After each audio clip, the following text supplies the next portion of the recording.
Saya datang ke banyak tempat tanpa kamera, tanpa media, tanpa ditemani siapa-siapa. Seringkali saya hanya datang sendirian, dan masuk satu tempat, masuk ke sebuah warung, tahu-tahu yang punya warung ngeliatin aja. Ini seperti kenal tapi siapa gitu. Kan di pelosok, di banyak tempat. Jadi nyapa juga belum tentu berani. Saya ngobrol dengan masyarakat. Saya mendengar cerita mereka. Dan saya temui mereka bukan untuk selfie dan diposting di pagi hari. Bukan. Saya bukan lari-lari untuk posting foto. Iya. Om Messi. Iya bang. Dengar-dengar pada bulan Juni mendatang Om mau berkunjung ya ke Indonesia ya. Ditunggu ya aksi-aksinya. Insya Allah bang. Sekalian saya mau bertemu dengan Pak Anies Baswedan bang. Loh, kok ketemu Pak Anies untuk apa? Untuk belajar merangkai kata-kata bang. Hah? Kan sebentar lagi saya mau pensiun dari sepak bola bang. Nah rencana saya mau terjun ke dunia politik. Nah kalau di politik kan kita kan harus bisa ngomong bang seperti Pak Anies Baswedan biar bisa meyakinkan orang. Nih saya kasih tahu ya, kalau di politik itu nggak harus pintar ngomong doang, kinerjanya juga bagus, baru deh dipercaya masyarakat. Masalah kinerja mah belakangan aja bang. Yang penting bisa ngomong dulu. Bisa kan bang saya ketemu dengan Pak Anies Baswedan? Jadi mau ketemu Pak Anies nih. Iya bang. Ya udah, bisa.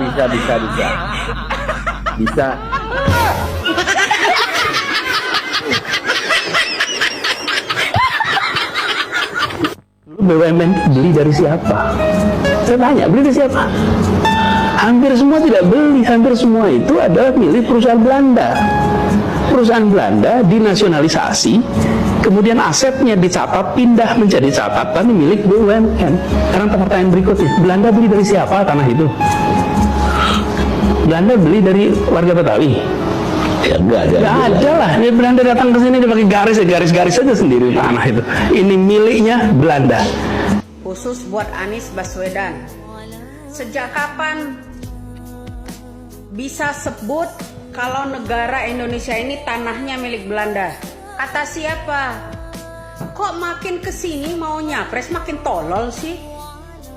Bilang kalau negara Indonesia ini tanahnya milik Belanda. Jangan sebut merdeka kalau orang Indonesia ini tidak memiliki tanah. Karena tanah ini milik Belanda. Belanda makmu peang. Najis tralala. Membuat opini boleh-boleh saja. Jangan ngibul bro. Mau nyapres kok malah ngibul sana ngibul sini. Sejak kapan tanah Indonesia ini milik Belanda, woi? Sejak kapan? Heran saya nih orang ya. Anies, jangan suka ngibulin masyarakat dengan bualan-bualan kotoran yang model-model begitu.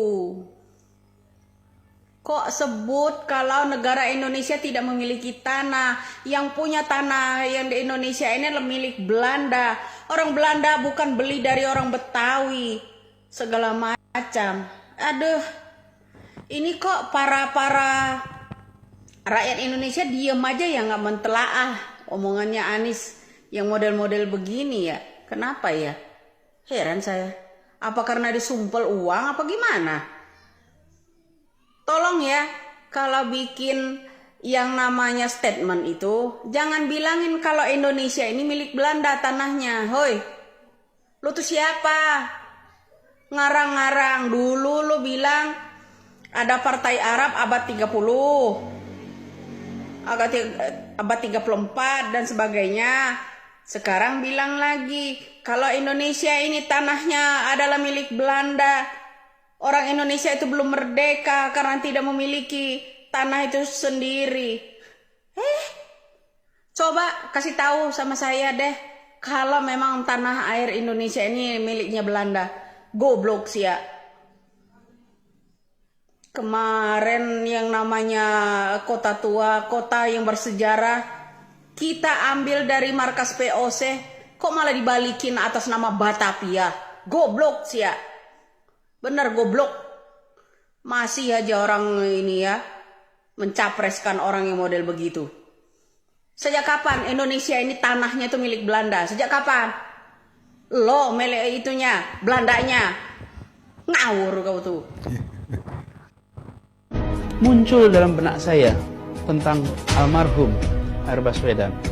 Haruskah saya, jika saya bertemu dengan kakek saya, mengatakan pada beliau, saya tidak mau ambil jalan ini, saya tidak mau ikut mengurusi. Kenapa? Karena saya takut dikritik, saya takut dicaci, karena wilayah politik hari ini beda dengan wilayah politik.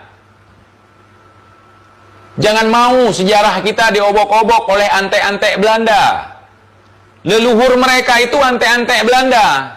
Leluhur kita ini musuh Belanda. Sejarah kita diobok-obok oleh mereka.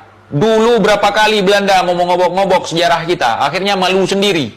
Karena leluhur kita mencatat.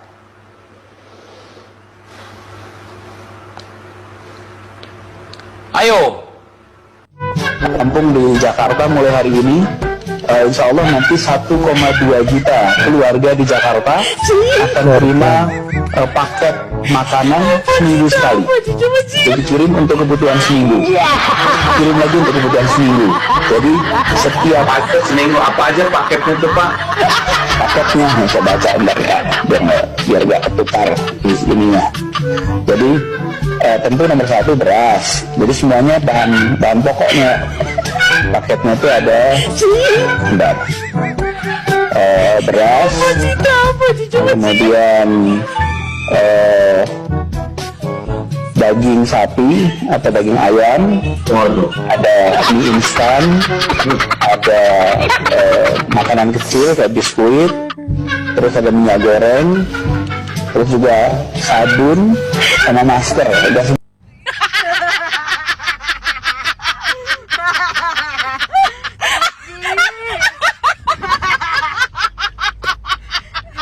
Oke, bikin ngakak terus teman-teman.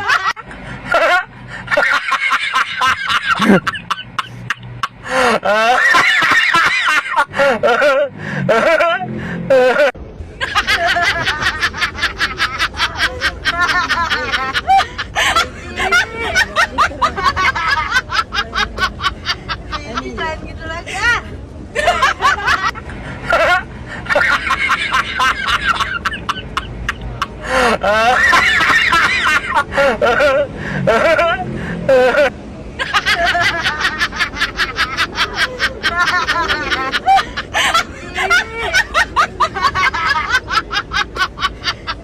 Jangan gitu lagi ah.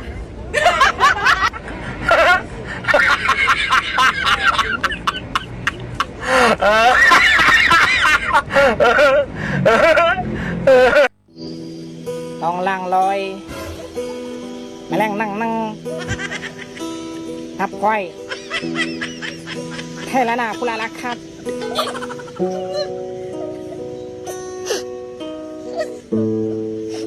Đi Cho ya ma la pula khắp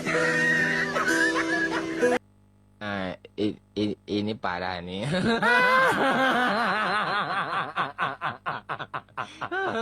Tenang, tenang.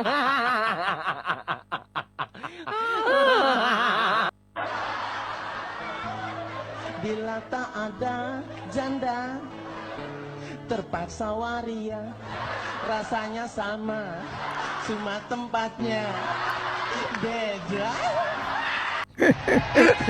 Kami mengajukan diri, kami mengajukan dengan menyatakan ini gagasan kami, ini rekam jejak kami, ini karya kami, dan biarkan rakyat tanpa dipengaruhi, tanpa ada tangan negara yang terlibat, negara netral, negara mengambil sikap di atas semuanya, dan percayakan rakyat bahwa rakyat akan menitipkan kewenangan itu pada mereka-mereka yang memiliki rekam jejak yang benar, rekam karya yang benar, dan rekam gagasan yang baik. Iya, Roma. Dengarkan suaraku. Baiklah. Apakah kau belum hamil? Aku hamil, Roma. Kamu yakin itu dariku? Iya, Roma. Oh, saya kira itu tidak mungkin. Kenapa, Roma? Karena seingatku aku hanya menutul-nutulkan.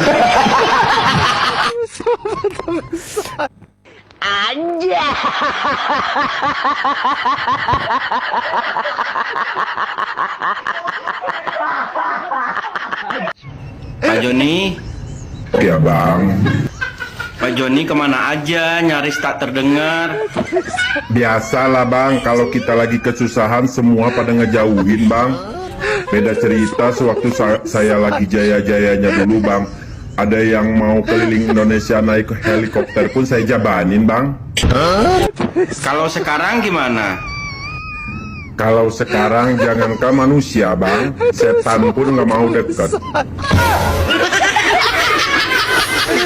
Aduh. Tapi jangan dibilangin Pak Beok ya bang. Cukup abang aja yang tahu, nanti saya dipecat. Enggak kok Pak Joni, nggak bakal dibilangin. Saya bisa kok jaga rahasia, tenang aja. Saya jika terpilih menjadi presiden, saya akan menggerakkan bangsa Indonesia untuk turun tangan, terlibat, meraih cita-cita bangsa Indonesia.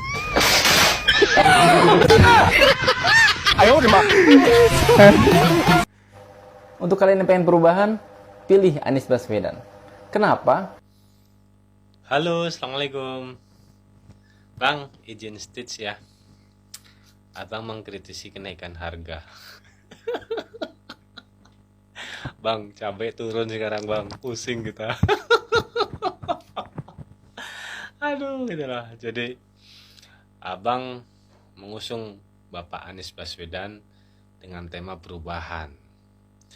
Saya nggak tahu ketika kepuasan masyarakat terhadap kinerja Pak Jokowi 82% bang, tertinggi selama ada pemerintahan di Indonesia ini dan tertinggi di dunia. Abang boleh searching mungkin siapa sih pemimpin dengan kepuasan masyarakat dengan angka 82%, baru Pak Jokowi bang. Lalu Anda mengusung tema perubahan. Perubahan yang seperti apa gitu kan?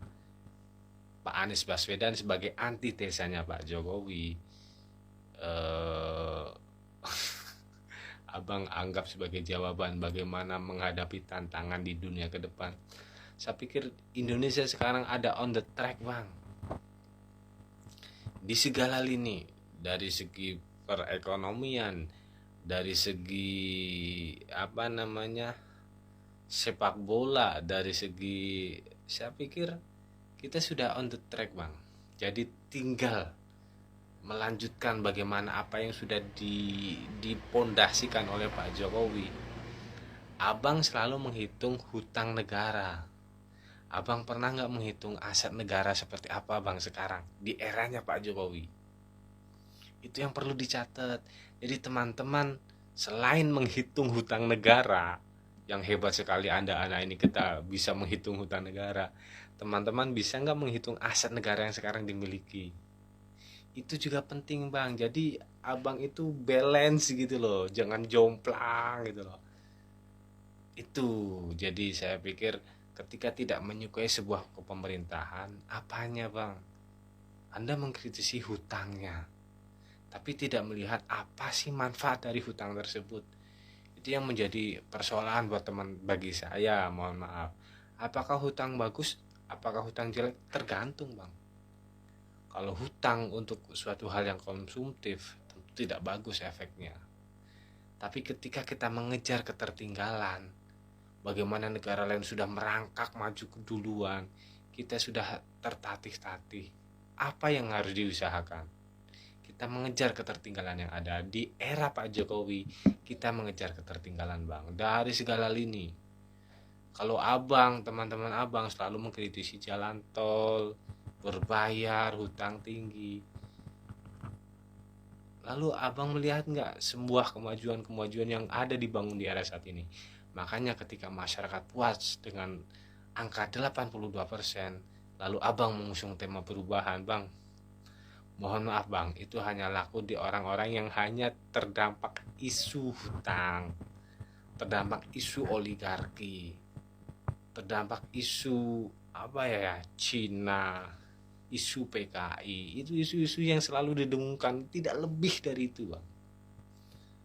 Jadi saya pikir setelah Pak Jokowi itu harus melanjutkan apa yang sudah dibangun oleh Pak Jokowi sekarang. Kalau dilanjutkan, kita dapat bonus demografi sampai 2045 nanti. Semoga apa yang dicanangkan Pak Jokowi sekarang ketika bisa dilanjutkan, bonus demografi kita tidak sia-siakan di sana. Itulah kenapa Pak Jokowi bisa cawe berharap yang meneruskan setelah Pak Jokowi itu bisa melanjutkan pembangunan yang sudah ada. Karena ketika dilakukan perubahan kembali, arahnya akan lain lagi. Jadi kurang lebih seperti itu ya Bang. Kalau Abang mengkritisi hutang, coba dicek lagi aset negara sekarang sudah seperti apa. Begitu Bang. Lalu di era Pak Jokowi Bang, kita dipandang oleh dunia. Di era Pak Jokowi, PSSI berprestasi. Jangan lupa nonton timnas nanti berlaga dengan Palestina maupun dengan Argentina. Ya levelnya kalau kayak saya sih paling nontonnya di TV Bang. Tapi sudah syukur alhamdulillah gitu loh. Kita cuman 5 menit tiket sold out gitu kan. Jadi wah, terima kasih. Semoga setelah Pak Jokowi ini, saya sih berharap Pak Ganjar bergabung dengan Pak Erik, atau Pak Ganjar berduet dengan Pak Mahfud MD. Teman-teman pilih siapa? Saya masih ada dilema di sana. Antara Pak Ganjar dengan Pak Erik atau Pak Ganjar dengan Pak Mahfud MD. Teman-teman silahkan dikomentari kira-kira siapa yang pantas melanjutkan kinerja Pak Jokowi ini. Terima kasih. Wabillahi taufiq walhidayah. Assalamualaikum warahmatullahi wabarakatuh. The Giting. Emisi karbon mobil listrik per kapita per kilometer sesungguhnya lebih tinggi daripada emisi karbon bis berbahan bakar minyak. Emisi per kilometer per kapita untuk mobil listrik dibandingkan dengan bis berbasis BBM. Kenapa itu bisa terjadi? 2000 tahun kemudian. Bawah itu sebenarnya kalau kalian tinjau itu udah nggak ada muffler alias knalpotnya. Ya iyalah, ini kan sudah full EV gitu kan, sudah full listrik. Dan untuk menepis semua keraguan kalian, karena banyak juga auto junkies yang kayak agak-agak skeptik gitu ya. Ini beneran EV nggak sih? Apakah cuma mock up doang? Apakah aslinya beneran mesinnya bensin atau gimana? Kalian bisa lihat di bagian bawah sini. Iya, di bawah sini udah kelihatan ya perkabelan. Kemudian ada baterai besar yang ada di bawahnya. Jadi memang ini bukan hanya dummy, tapi benar-benar working prototype electric. EV itu beneran EV. Nggak ada suaranya. Asli, no hoax. Jamin, 100%. Waalaikumsalam warahmatullahi wabarakatuh. Di sini saya Habib. Saya perwakilan dari Arab Saudi. Bahasa Indonesia saya sudah lancar. Kepada para pendukung Anies Baswedan, harus siap tempur, karena kalian akan menjadi pahlawan-pahlawan masuk ke surga. Ini pesan dari Habib yang betul-betul dimuliakan.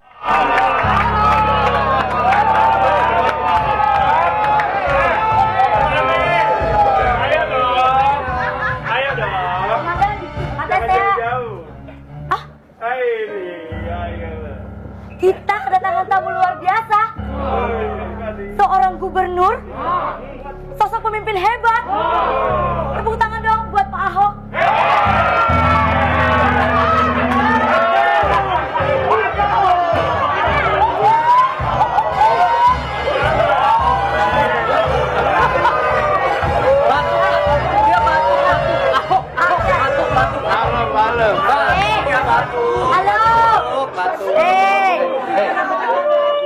Tapi duduk masa pada keluar. Duduk pada keluar. Enggak, tapi bagus loh. Actingnya bagus loh. Betul. Karena pasti Bapak tahu ini cuma komedi. Cuma buat nyenengin musuh-musuh Bapak. Gak mungkin dong saya nggak tahu DKI 1. Bapak Haji Anies Rashid Baswedan, SE MPP PhD. Betul kan? Mohon maaf Pak. Siap. PhD-nya lagi promo apa enggak Pak? Pizza. Oh bukan. Pizza. Ya. Iya, iya Pak. Aduh. Tapi jujur ya, saya seneng banget ketemu sama Pak Anies hari ini. Jangan lu seneng, gue deg-degan. Sebenarnya gue juga deg-degan. Tapi ancaman kontrak diputus. Tapi kelihatan kok lu deg-degan. Iya. Nih menciut.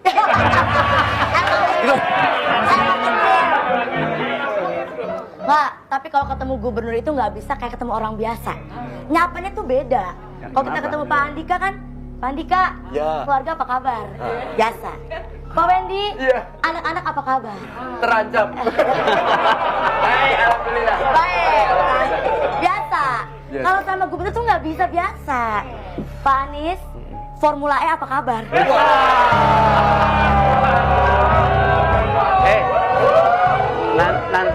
Nanti kalau Formula E datang, penonton nggak? Dapat enggak?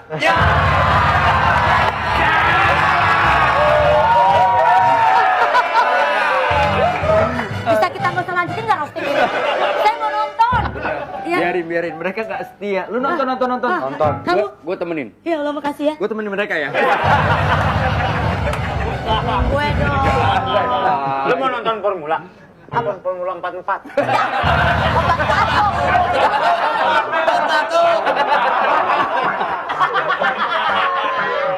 Tapi hormat respect sama Pak Anies karena beliau adalah salah satu sosok rektor termuda di Indonesia. Keren. Berkat kehebatan dan kecerdasannya, beliau diangkat menjadi Menteri Pendidikan dan Kebudayaan di tahun 2014. Betul ya Pak ya? Meskipun akhirnya di reshuffle. Nggak apa-apa ya Pak ya. Dan masyarakat banyak yang nggak tahu bahwa ketika di reshuffle, Pak Jokowi menawarkan jabatan baru. Tapi Pak Anies nggak ambil. Kenapa Pak? Nggak siap dipecat 2 kali. Halo.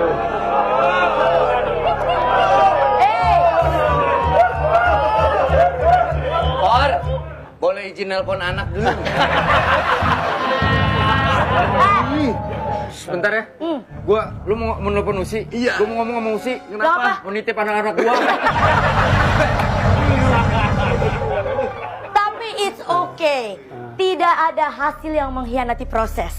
Kita lihat sekarang Pak Anies berdiri sebagai seorang gubernur DKI Jakarta dengan banyak prestasi, programnya banyak, kebijakannya banyak, banyak yang menghujat. Untung reshuffle. Untung reshuffle. Coba kalau enggak gitu ya. Emang ada apa sih Pak di reshuffle? Wendy, kita main Elsa yuk.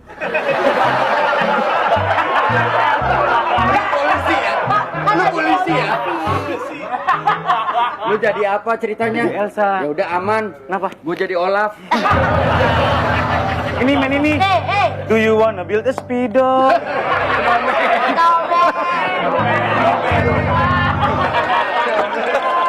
Tapi Pak Anies, ini yang saya tuh nggak setuju. Apa tuh? Karena banyak yang menghujat ini Pak. Di mata masyarakat Pak Anies selalu salah, terutama soal banjir. Padahal kita tahu banjir sudah ada sebelum Pak Anies menjabat sebagai gubernur. Betul. Banjir Pak Anies salah, banjir Pak Anies salah. Sampainya Pak Anies kesal dan beliau buat statement. Banjir bisa surut 1 hari dan hujan bisa dikendalikan. Sekarang saya tahu Pak Anies bukan gubernur, tapi avatar pengendali air.